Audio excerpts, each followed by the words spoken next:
پاکستان اب دیوالیہ پن سے نکل آئے گا اللہ تعالیٰ کے فضل و کرم سے، اور اس کے علاوہ پاکستان کی معیشت کو مستحکم کرنا اور آپ کی شبانہ روز محنت کے نتیجے میں اس ملک کے اندر خوشحالی کا ایک انقلاب لانا، یہ لفاظی نہیں ہے، میرے دل کی آواز ہے اور آپ کے دل کی آواز ہے، اور انشاءاللہ اللہ تعالیٰ کو منظور ہوا تو ایسا ہو کے رہے گا۔ لہذا میرے بھائی اور بہنوں، میں اللہ تعالیٰ کا لاکھ لاکھ شکر ادا کرتا ہوں کہ بجٹ میں جو اعلانات کیے گئے اور اس کے بعد IMF کے ساتھ جو گفتگو ہوئی اور جو شرائط مانی جا چکی ہیں، اور اگر مزید کوئی IMF کی طرف سے شرط نہ آئی تو امید ہے کہ ہمارا اب ان سے معاہدہ ہو جائے گا۔ پاکستان کو ان سنگین خطرات سے بچانے کے لیے یہ قومی اتحادی حکومت کے تمام زعماء نے مل کر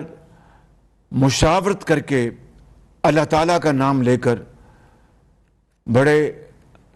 جرأتمندانہ فیصلے کیے، جس سے یقیناً شارٹ ٹرم میں مشکلات پیش آئیں گی، لیکن ان فیصلوں کے نتیجے میں ہم انشاءاللہ نہ صرف ان مشکلات سے نکل آئیں گے بلکہ پاکستان قائد اعظم کی منزل پر رواں دواں ہوگا۔ اس کے لیے میں آپ سے درخواست کروں گا کہ ہم سب کو، پوری قوم کو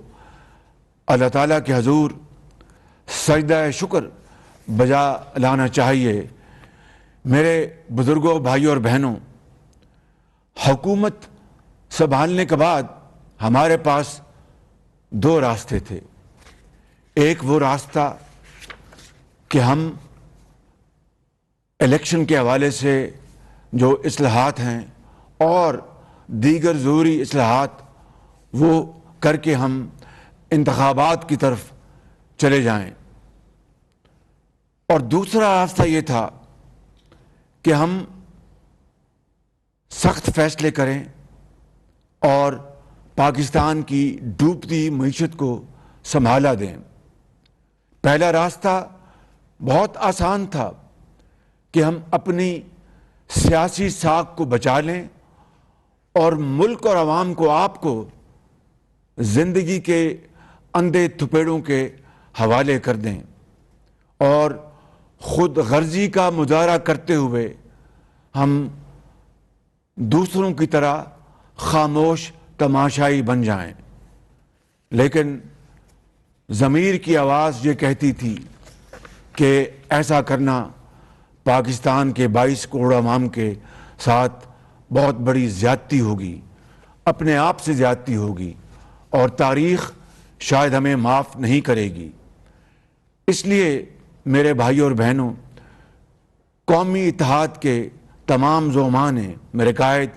میاں نواز شریف صاحب نے اور تمام دیگر محترم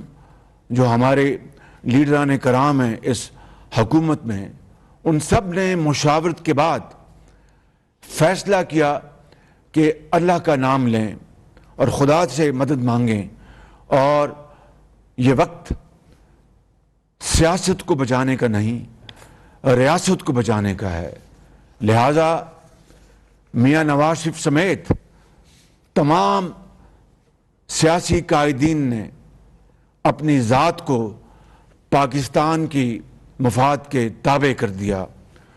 اور فیصلہ کیا کہ ہم جرأت کے ساتھ آگے بڑھیں گے اور فیصلے کریں گے اور اللہ سے مدد مانگیں گے، دن رات محنت کریں گے، اور انشاءاللہ اس ہچکولے لیتی کشتی کو انشاءاللہ پار لگائیں گے۔ اور آپ نے دیکھا کہ ہم نے اپنی ذات اور سیاست کو پاکستان کے لیے قربان کر دیا۔ ہمارا یہ پہلا بجٹ ہے جو کہ دراصل پاکستان کی معاشی صورتحال کو مستحکم کرنے کا یہ بجٹ ہے، اور تاریخ کا یہ پہلا بجٹ ہے جس کا مقصد غریب عوام، بیواؤں، یتیموں کو بوجھ سے اور مشکلات سے نکالنا ہے اور غیر معمولی حالات کی سختیوں سے بچانا ہے۔ میں جانتا ہوں کہ آج آپ یہ کہیں گے کہ شہباز شریف یہ کس طرح ممکن ہے؟ اس دنیا میں مشکلات آتی ہیں اور مشکلوں کا سامنا کرنا پڑتا ہے، لیکن میرا ایمان ہے کہ اگر اللہ کی رسی تھام لیں اور محنت کو ہم اپنا شعار بنا لیں تو کوئی مشکل نہیں رہتی، اور مشکلیں اللہ تعالیٰ پھر آسان فرما دیتے ہیں۔ لہٰذا اس بجٹ میں جو ہم نے اقدامات کیے ہیں وہ غریبوں کے کندھوں سے بوجھ کم کرنا ہے، اور ایسے طبقات کو جنہیں اللہ تعالیٰ سے بے پناہ نعمتوں سے مالا مال کیا ہے اور ان کو صاحب ثروت بنایا ہے، آج اس قوم کے لیے، اور یہ قوم آپ ان سے یہ تقاضا کر رہے ہیں جو کہ پاکستانی ہیں، وہ بھی محنت کرتے ہیں، اللہ نے ان کو صلاحیتیں دی ہیں، ان کو نعمتیں عطا کی ہیں کہ آج وہ آگے بڑھیں اور دکھی انسانیت کا ہاتھ تھامیں، آگے بڑھیں اور پاکستان کو خوشحال بنانے کے لیے، پاکستان کو ایک باوقار ترقی یافتہ ملک بنانے کے لیے وہ آج اپنی دولت کا کچھ حصہ اس قوم کے لیے وہ تقسیم کریں، اور انصار مدینہ کا وہ جذبہ، اس کی یاد تازہ کریں، جبکہ مدینہ منورہ میں مکہ مکرمہ سے آنے والے مہاجروں کو انصار مدینہ نے اپنے گلے سے لگایا، اپنے گھروں میں رکھا، جو ان کے پاس تھا ان کے ساتھ انہوں نے ان کو شریک کیا اور ان میں تقسیم کیا، اور قطعاً کوئی تفریق نہیں رہنے دی کہ آپ مکہ مکرمہ سے آئے ہیں اور مہاجر ہیں۔ مہاجر اور انصار وہ یکجاں دو قالب ہو گئے۔ آج یہی وقت تقاضا کرتا ہے پاکستان کے صاحب ثروت سے کہ آگے بڑھیں اور انصار مدینہ کی یاد شہروں اور گلی کوچوں میں اس کو تازہ کر دیں، اور یہی آپ کا حق ہے، اور یہی آج پوری قوم آپ سے تقاضا کرتی ہے۔ میرے بزرگوں، بھائی اور بہنوں، تاریخ گواہ ہے کہ ہمیشہ مشکل وقت میں، ہمیشہ چیلنجز میں، ہمیشہ تکلیف کے مراحل میں غریب آدمی نے قربانی دی ہے۔ آج صاحب حیثیت ان کو اپنا کردار ادا کرنا ہے، اور آج احسار کرنے کی ان کی باری ہے، اور مجھے اس میں کوئی شک نہیں کہ انشاءاللہ وہ دل کی گہرائیوں سے اور پوری طرح وہ اس عظیم کام میں اپنا ہاتھ بٹائیں گے اور ہمیشہ تاریخ میں سخی جانے جائیں گے۔ میرے بھائی اور بہنوں، یہ پہلا بجٹ ہے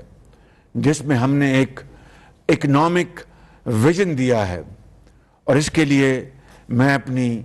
معاشی ٹیم کا بے حد شکر گزار ہوں، جس میں وزیر خزانہ مفتاح اسماعیل صاحب ہیں، ان کے سیکرٹری ہیں، ان کی ٹیم ہے، ہمارے منسٹر آف کامرس ہیں، ان کی ٹیم ہے، ہمارے منسٹر آف پاور ہیں، ہمارے منسٹر آف پیٹرولیم ہیں، ان کی ٹیم ہے، ہمارے قائدین ہیں، ان کی مشاورت ہے، ان کی گائیڈنس ہے، میاں نواز شریف صاحب کی، آصف علی زرداری صاحب کی، بلاول بھٹو صاحب کی، جناب مولانا فضل الرحمان صاحب کی، اور درجہ بدرجہ ایم کیو ایم، بیپ اور تمام دوسری پارٹیز کی، اے این پی کی، ہمیں بھرپور اس میں تعاون ان کا شامل حال رہا ہے۔ اور یہ معاشی پالیسی پاکستان کو ترقی کی راہ پر گامزن کرے گی۔ مہنگائی کا طوفان ہے، اس کو کنٹرول کرنے کی کوشش کرے گی۔ میں آپ سے کوئی غلط بات نہیں کروں گا، کوئی سبز باغ نہیں دکھاؤں گا، لیکن جان لڑائیں گے مہنگائی کو کنٹرول کرنے کے لیے، اور پاکستان معاشی خود مختاری کی طرف انشاءاللہ آگے بڑھے گا۔ اور یہ جو آج ابھی میں فیصلے آپ کے سامنے رکھوں گا، اس کے نتیجے میں آپ دیکھیں گے کہ وہ خواب جس کے لیے پاکستان مارز وجود میں آیا، وہ عظیم قربانیاں جس کے لیے لاکھوں مسلمانوں نے حضرت قائد اعظم کی عظیم قیادت میں انہوں نے اپنی جانوں کا نذرانہ پیش کیا، لاکھوں مسلمانوں نے ہندوستان میں اپنے گھر بار کو چھوڑا اور اس زمانے میں کروڑوں روپے کی جائیدادیں وہاں پر چھوڑ دی اور پاکستان آئے۔ یہ آنکھوں میں یہ خواب بسائے کہ پاکستان ایک ایسا خطہ ہوگا، خدا داد ملک پاکستان، جہاں پر ہر ایک کو بلا امتیاز، کوئی غریب ہے یا امیر ہے، کوئی تانگے بان ہے یا دکاندار ہے، کوئی افسر ہے یا کاروباری ہے، کوئی استاد ہے، کوئی لائر ہے، کوئی مزدور ہے، کوئی حاری ہے، اس کو اور اس کے بچوں کو محنت کے بل بوتے پر معاشرے میں ترقی کا موقع ملے گا۔ میرٹ اور محنت، امانت اور دیانت سکہ رائج الوقت ہوگا، لیکن میرے بھائی اور بہنوں، مجھ سمیت سب اس میں شامل ہیں کہ 75 سال گزرنے کے باوجود ابھی تک وہ خواب شرمندہ تعبیر نہیں ہو سکا۔ لیکن اس کا مطلب یہ نہیں ہے کہ ہم اب روتے دھوتے رہیں، اس کا مطلب یہ نہیں ہے کہ اب ہم ماتم کریں، اس کا مطلب یہ نہیں ہے کہ ہم ہمت ہار جائیں، اس کا مطلب یہ ہے کہ ہم اٹھیں، اللہ کا نام لیں اور یکسوئی، یگانگت اور اتفاق کے ساتھ تمام طبقات، سب اداروں کو مل کر، فرد ہو یا کوئی جماعت ہو، چاہے ایک شخص ہو یا پورا معاشرہ ہو، ہم سب کو مل کر اگر ہم یہ فیصلہ کر لیں کہ ہم نے اپنی تقدیر بدلنی ہے، تو خدائے بزرگ و برتر کو گواہ بنا کر کہتا ہوں کہ یہ انشاءاللہ خواب پورا ہوگا اور بہت جلد ہوگا۔ لیکن اس کے لیے جس طرح میں نے ابھی عرض کی ہے، قربانی دینی پڑے گی، اظہار کا جذبہ ہوگا، انصار مدینہ کی یاد تازہ کرنی ہوگی، اور سب کو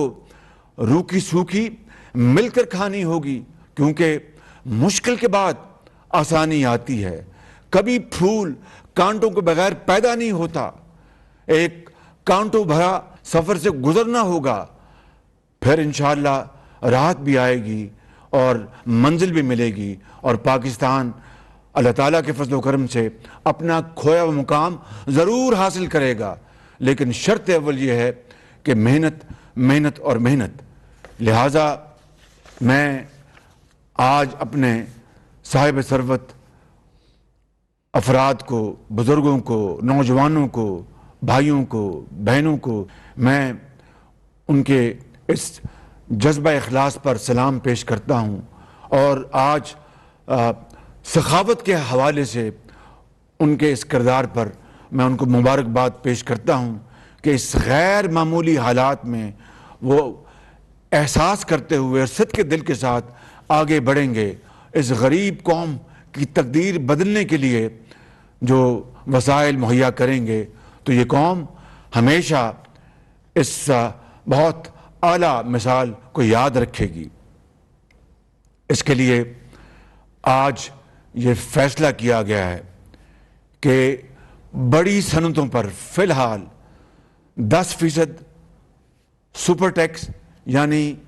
پاورٹی ایلیویشن ٹیکس، مطلب کہنے کا ہے کہ غربت کو،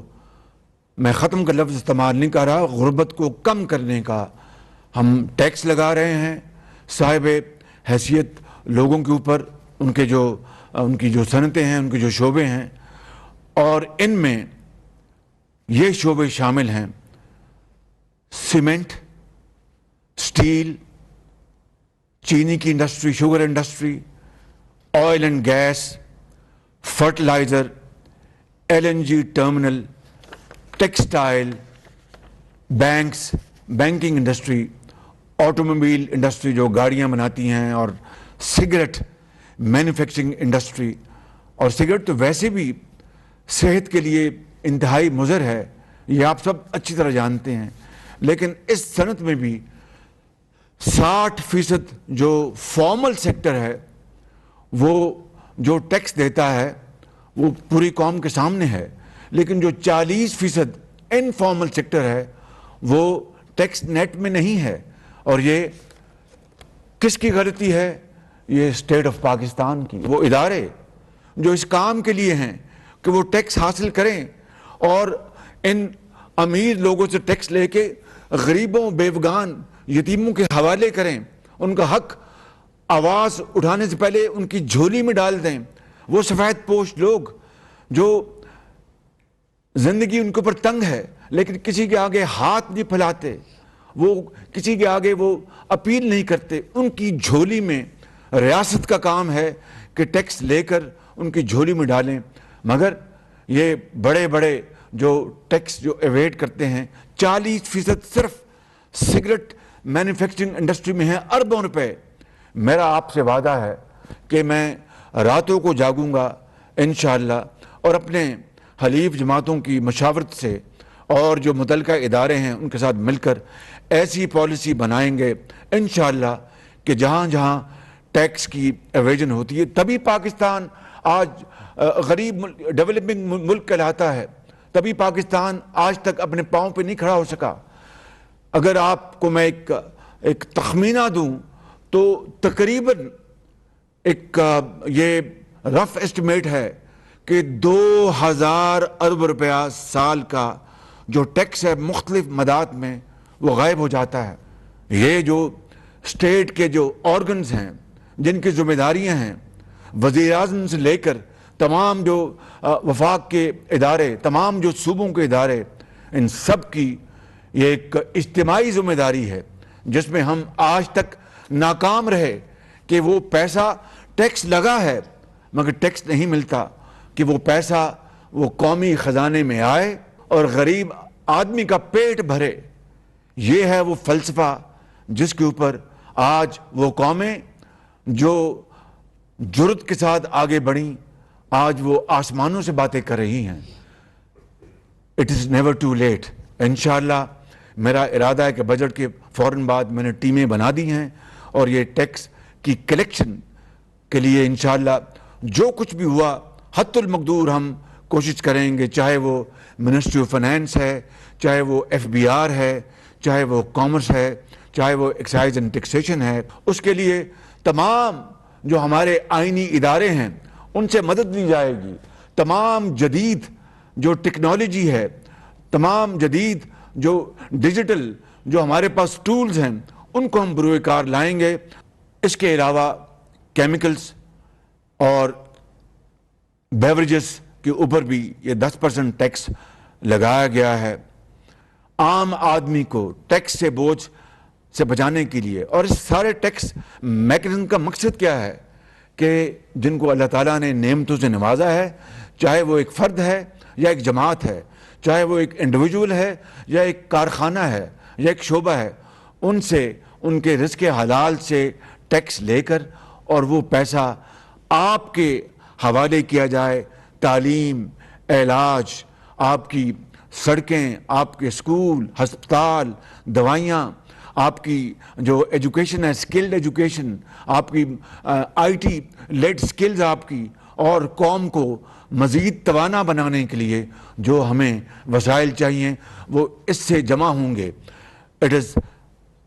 کراس سبسڈی، یعنی امیر سے لے کے غریب کو دینا، اور اس کے علاوہ ملک کو اپنے پاؤں پہ کھڑا کرنا۔ سادہ الفاظ میں بیان کر رہا ہوں، اگر یہ پیسہ اس ٹیکس کے ذریعے، اب میں مثال دے رہا ہوں، 100 روپے اس سے ملتے ہیں، اگر یہ امیر لوگ جو ہمارے بھائی ہیں اور بڑے قابل احترام ہیں، ان سے لے کر اگر ہم جو ہماری اشد ضروریات ہیں ان کے اوپر استعمال نہیں کریں گے تو پھر ہمیں قرض لینا پڑے گا۔ That is what we call economic stability. That is what we call our economic freedom. That is what we call coming out of the shackles and clutches of slavery, of borrowing money. اسی کو کہتے ہیں self Reliance, اور self Reliance کے بغیر کوئی قوم آزادی نہیں حاصل کر سکتی۔ آج ہم ایک آزاد مملکت، خداداد ملک پاکستان ہیں، کوئی شک نہیں، اور اللہ تعالیٰ نے ہمیں خدا کے فضل و کرم سے اپنے دفاع کے لیے نیوکلیر طاقت بھی ادا کی ہے، اور یہ نیوکلیر طاقت ہمارے سیاسی لیڈرز، جس میں ذوالفقار علی بھٹو صاحب سے ابتدا ہوئی، اور نواز شریف کی حکومت میں میاں نواز شریف کو اللہ تعالیٰ نے یہ موقع عطا کیا کہ پاکستان کو نیوکلیر طاقت بنا دیا، مگر اس میں باقی سب ادارے شامل ہیں، عوام کا پیسہ شامل ہے، افواج پاکستان شامل ہیں، اور مختلف اوقات میں ہمارے سائنسدانوں کی ان کی بڑی زبردست کنٹریبیوشن ہے، لیکن نیوکلیر طاقت ہونے کے باوجود ہم معاشی طور پر ابھی بھی ہم بہت انفرم ہیں، معاشی طور پر ہم میں بہت ضعف ہے، کمزوری ہے۔ اس کو دور کرنے کے لیے ہمیں قومی وسائل ہمیں جمع کرنے ہوں گے۔ ان ذخائر کو استعمال کرنے کے لیے ہم نے جان لڑائی ہوتی، ہم نے دن رات ایک کیا ہوتا، جس طرح اللہ معاف کرے کہ ہم آپس میں لڑتے ہیں دن رات، اس لڑائی کو ختم کر کے ہم غربت کے خلاف لڑائی لڑتے، ہم ادھار کی زندگی کو ختم کرنے کے خلاف جنگ کرتے، ہم پاکستان کی جو معیشت کو مستحکم کرنے کے لیے جنگ لڑتے، زراعت کو توانائی بخشنے کے لیے جنگ لڑتے، تو آج خداداد ملک پاکستان کی یہ حالت نہ ہوتی۔ لیکن انشاءاللہ it is never too late۔ آج ہمیں غربت کی دیوار گرانی ہے، آج ہمیں بے روزگاری کی دیوار گرانی ہے، آج ہم نے نفرتوں کی دیوار گرانی ہے، آج ہم نے محبتوں کے پھول پیدا کرنے ہیں، اور کانٹوں کو ہم نے ختم کرنا ہے۔ وہ کس طرح ہوگا؟ وہ تھرو ایک گرینڈ نیشنل ڈائیلاگ۔ وہ کس طرح ہوگا؟ Through charter of economy. اس کے بغیر ممکن نہیں ہے۔ جب قوم ایک موتی کی طرح، جس طرح پروئے ہوتے ہیں لڑی میں، اس طرح اکٹھی ہوگی، جو تسبیح کے دانے ہیں، یکسوئی اور اتحاد کے ساتھ اکٹھی ہوگی، اور ایک اپنا جو مشن ہے وہ بنا لے گی کہ یہ وہ مشن ہے جس کے اوپر کبھی کوئی تبدیلی رونما نہیں ہوگی، کوئی حکومت آئے اور جائے۔ میں آپ کو دعوے سے کہہ سکتا ہوں کہ انشاءاللہ پاکستان کے حالات بہت جلد بدل جائیں گے، اور ضرور بدلیں گے انشاءاللہ۔ اس کے علاوہ میرے بزرگوں، بھائیوں اور بہنوں، ایک اور ٹیکس لگانے کی تجویز ہے، اور وہ بھی جو صاحب حیثیت لوگ ہیں، غریب کے اوپر بوجھ نہیں پڑے گا۔ جو افراد سالانہ 15 کروڑ سے زائد کماتے ہیں، ان کی آمدن پر 1% غربت کم کرنے کا ٹیکس لگایا جا رہا ہے۔ جو افراد 20 کروڑ روپے سے زائد ان کی آمدن ہے، ان کے اوپر 2% ٹیکس لگایا جا رہا ہے، اور جو افراد 25 کروڑ روپے سے زائد کما رہے ہیں، ان کے اوپر 3% ٹیکس لگایا جا رہا ہے، اور جو لوگ 30 کروڑ روپے سے زائد کما رہے ہیں، ان کے اوپر 4% ٹیکس لگایا جا رہا ہے۔ اللہ تعالیٰ کی کمال مہربانی سے اس ملک کے حالات انشاءاللہ بدلیں گے۔ میرا ایمان ہے کہ پاکستان کی معاشی ترقی، غریبوں کے حالات بدلنے کے لیے آج ہم نے جو اقدامات کیے ہیں ان کے نتیجے میں نہ صرف پاکستان کے خزانے میں انشاءاللہ اضافہ ہوگا بلکہ غریب کی زندگی میں آسودگی آئے گی اور بے روزگاری اور معاشی بدحالی کے بوجھ کم ہوں گے اور پاکستان معاشی خود انحصاری یعنی سیلف ریلائنس، جس طرح میں نے کہا کہ کبھی کوئی قوم سر اٹھا کر وہ دنیا میں زندگی بسر نہیں کر سکتی جب تک کہ وہ معاشی خود انحصاری حاصل نہ کر لے، وہ قوم کبھی بھی آزاد نہیں ہو سکتی۔ اس لیے یہ اقدامات جو ہم نے آج جن کا فیصلہ کیا ہے وہ خود انحصاری کی طرف اور سیلف ریلائنس کے حوالے سے، خود انحصاری کے حوالے سے یہ پہلا بڑا قدم ہے انشاءاللہ، اور اس معاشی ترقی کا اصل فائدہ غریب عوام، متوسط اور کمزور طبقات تک پہنچے گا انشاءاللہ۔ یہ ہے پاکستان کی حقیقی خود مختاری، یہ ہے پاکستان کی خواب کی اصل تعبیر۔ میں آخر میں اپنی بات ختم کرنے سے پہلے وہ اشعار پڑھنا چاہتا ہوں کہ دیپ جس کا محلات ہی میں جلے، دیپ جس کا محلات ہی میں جلے، چند لوگوں کی خوشیوں کو لے کر چلے، دیپ جس کا محلات ہی میں جلے، چند لوگوں کی خوشیوں کو لے کر چلے، وہ جو سائے میں ہر مصلحت کے پلے، ایسے دستور کو، صبح بے نور کو میں نہیں مانتا، میں نہیں جانتا۔ قائد اعظم زندہ باد، پاکستان پائندہ باد، پاکستان کے عظیم عوام زندہ باد۔